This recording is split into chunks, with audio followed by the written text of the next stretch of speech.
late 15th century. After decades of near-constant expansion, the Ottoman Empire faced a critical question. Should it continue to grow by the sword, or should it consolidate what it already ruled?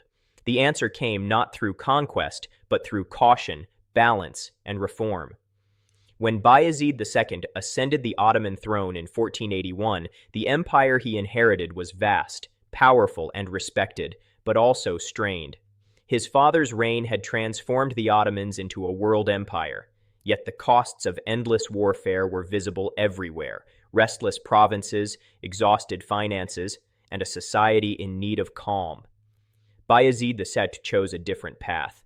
Instead of chasing glory on distant battlefields, he turned inward, guiding the empire from war toward stability. From the first days of his reign, Bayezid's priorities were clear. He did not abandon the military tradition of the Ottomans, but he deliberately reduced aggressive expansion. His rule marked a shift in imperial thinking, one that valued peace, diplomacy, economic growth, and internal unity over constant conquest. This change did not weaken the empire. Instead, it strengthened its foundations. Bayezid II came to power during a tense transition. A brief civil conflict with his brother Cem Sultan threatened the empire's unity. Rather than letting this rivalry spiral into prolonged chaos, Bayezid moved decisively to secure control.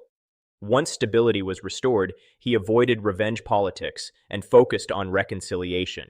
This approach set the tone for his reign: order first, expansion later, or not at all. Unlike earlier sultans who sought legitimacy through battlefield victories, Bayezid sought it through justice and governance. He strengthened the legal system, ensuring that imperial laws were applied more consistently across provinces. Judges were monitored more closely, corruption was addressed, and local administrators were held accountable. For ordinary subjects, this meant greater predictability in daily life and renewed trust in state authority. Economically, Bayezid II understood that peace was profitable. Trade routes linking Europe, Asia, and the Middle East flowed through Ottoman lands, and stability was essential to keep them open. The state invested in infrastructure, roads, bridges, caravanserais, and ports, making commerce safer and more efficient. Merchants, both Muslim and non-Muslim, benefited from reduced taxes and clearer regulations.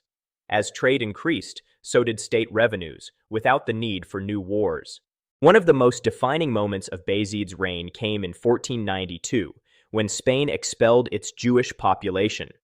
While much of Europe closed its doors, the Ottoman Empire opened its own.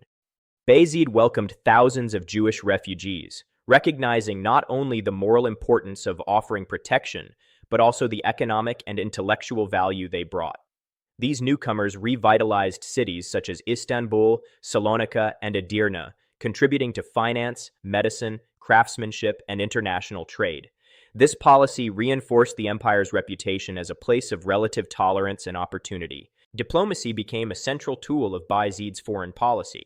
Rather than confronting every rival through war, he relied on treaties, negotiations, and strategic patience.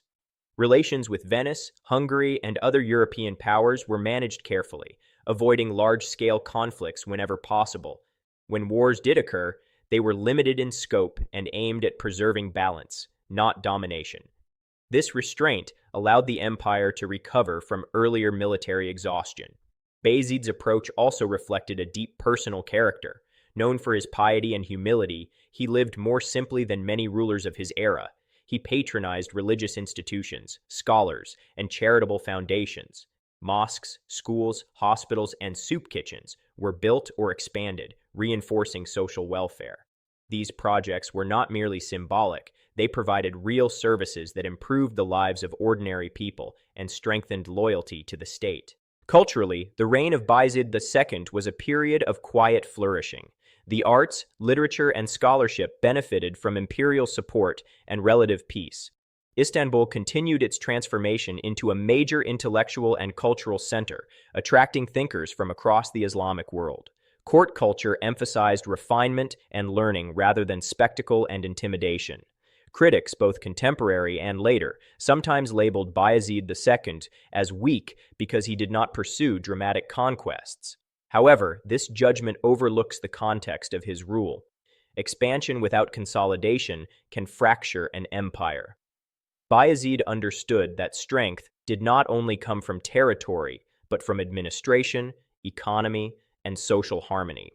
By maintaining what had already been conquered, he ensured that the empire remained governable and resilient. His reign also revealed the growing complexity of ruling a multi-ethnic, multi-religious empire.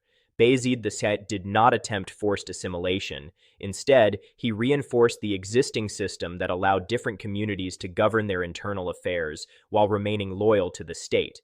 This balance reduced rebellion and allowed diverse populations to coexist under Ottoman authority. As the years passed, Bayezid faced increasing pressure from internal factions and the rising ambitions of his son Selim. The empire was changing again, and demands for a more aggressive policy returned. In 1512, Bayezid chose abdication over civil war, stepping aside to prevent bloodshed.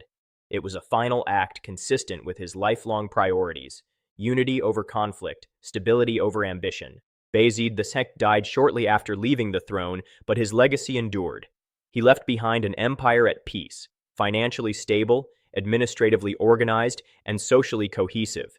His successor would launch new campaigns and usher in another era of expansion, but those victories were built on the solid groundwork Bayezid had laid. In the long arc of Ottoman history, Bayezid II represents a crucial pause, a moment when the empire chose consolidation over conquest. His reign proved that power could be preserved without constant war, and that an empire could grow stronger by caring for its people, managing its resources wisely, and engaging the world through diplomacy rather than domination. In an age often defined by violence and ambition, Bayezid II offered a different model of leadership. He ruled not as a conqueror chasing glory, but as a guardian of stability. And in doing so, he ensured that the Ottoman Empire remained strong enough to face the challenges and opportunities of the centuries to come.